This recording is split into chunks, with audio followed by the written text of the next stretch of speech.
You ready to run a business that doubles your income while cutting your work hours in half? Do you think I'm crazy? I mean, I might be, but in this case, I actually know what I'm talking about. So stick with me, and I'll break down exactly how you can double your revenue for your business, which should actually double your income, and be able to actually work less. And in fact, even work half the hours you're working right now. So if that interests you, stick around. Number one, you need to double your prices. Double your prices. You say, Chad, there is no way in the world I can double my prices. If I double my prices, my clients are going to leave. Well, let's do a little thought experiment here. Let's say you double your prices, and let's say you lose half of your clients. Guess what? You're still making the same amount of money, but you're working half the time. So there's that part. That part's done half the time. What do you know? Now, if you're seriously like, there's no way I can double my prices, then I would invite you to think about charging based off value. And if you're not able to double what you're charging, then it could be because you're not able to provide enough value that makes it worth it to your clients. Okay, we always hear, charge what you're worth, charge what you're worth. But you can't really charge what you're worth. Because if you're charging what you're worth, you're charging your value. And if you're charging your value, then the client's just really getting your value and they're trading $1 for $1, basically. So whatever your value is, whether it's $1, $100,000, $10 million, whatever your value is, if that's what you're charging and that's what the client gets, then it's just an equal trade. It's kind of a wash. It doesn't really help anybody. Right? So if you had $1 and I had $1, we could sit here all day long passing that dollar back and forth, and all we're doing is wasting time, really. Okay? So when you're charging, you can't charge what your value is, but you can charge what value you bring in your customer divided by 10. Okay? So let's say you can make your client $100,000. Okay? So you can charge them $10,000. So then the question is, okay, well, if I can charge them $10,000, how hard is it for you to deliver on that $10,000 price tag that you're going to get paid, right? And so like the ideal situation is it costs you $1,000, you can charge your client $10,000, and in return they make $100,000, right? So it's difficult to do, but you can think of things that are easier to fulfill, or is maybe easier to fulfill for you, but not easier to fulfill for your competitors.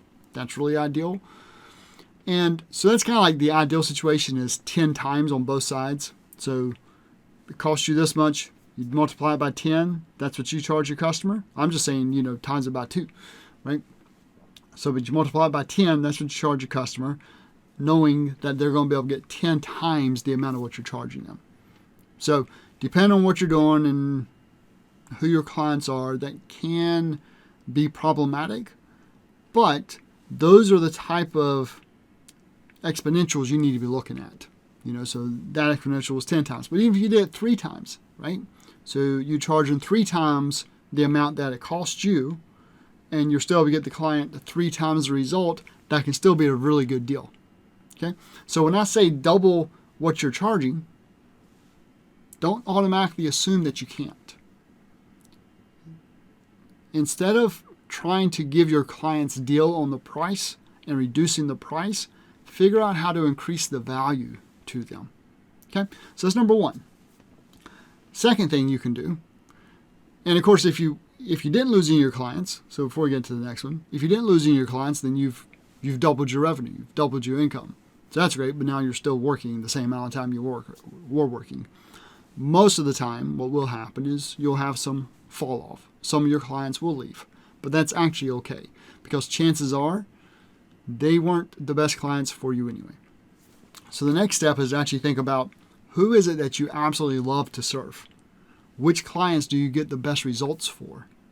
Figure out the 20% of the clients that you serve, that you love working with, you're able to get the best results for, and go and find more clients like them.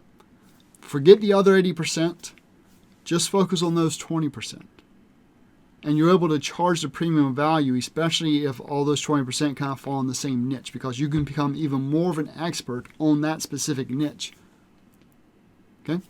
So you're able to increase your prices. And again, I'm not talking about charging by the hour here. You're charging based off your value. Increasing your prices. You're then taking in these clients that you enjoyed working with and figuring out the top 20%, and you're going after more clients like those. Okay? So that's great. Next thing you need to do is you need to actually outsource. And that outsourcing could be just some delegation to some software tools, right? So it may not actually be fully outsourcing. It may just be, hey, I now am incorporating some artificial intelligence to help me get my job done, and I can work quicker because of it.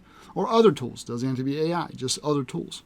Or it truly is delegating to someone on your team, if you have a team, and if you don't have a team, then hiring a virtual assistant. Okay?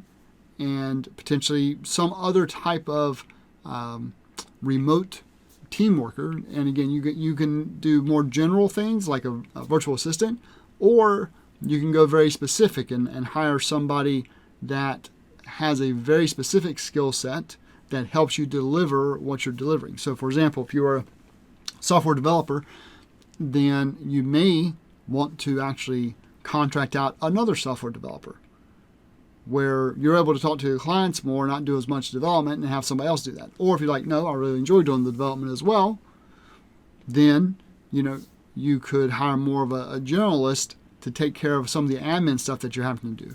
Or potentially go and hire somebody to actually find leads for you, or close people on the phone, sales calls, whatever the case is. You figure out what it is that you don't enjoy doing, and those should be one of the first things that you outsource. Okay?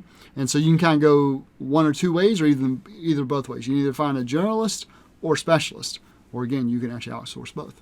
So by doing that, raising your prices, working with just the people that you want to work with, and by actually outsourcing, delegating, utilizing tools, that will actually allow you to free up your time and make more money. And at the very least, you'll be able to double your income, and you'll be able to work half the time that you're currently working. So I go into this in a lot more detail in my challenge. It's called the Work Smarter Challenge, because the whole point is to work smarter. And the way you work smarter is by thinking harder. And this is what the challenge is designed to do. So again, we're just scratching the surface here, but that's just like three of the things. There's actually more items to do as well. But those are the three great starting points. So if you do that, then you're off to the races. If you need a little more information on kind of the how to do that, then I invite you to join the challenge. Again, it's worksmarterchallenge.com. So I hope that this video is beneficial to you. I will say that if it was, I have two different playlists. One is double your revenue, and the other is work half the time. So you can check out these two playlists, and I'll see you in the next video.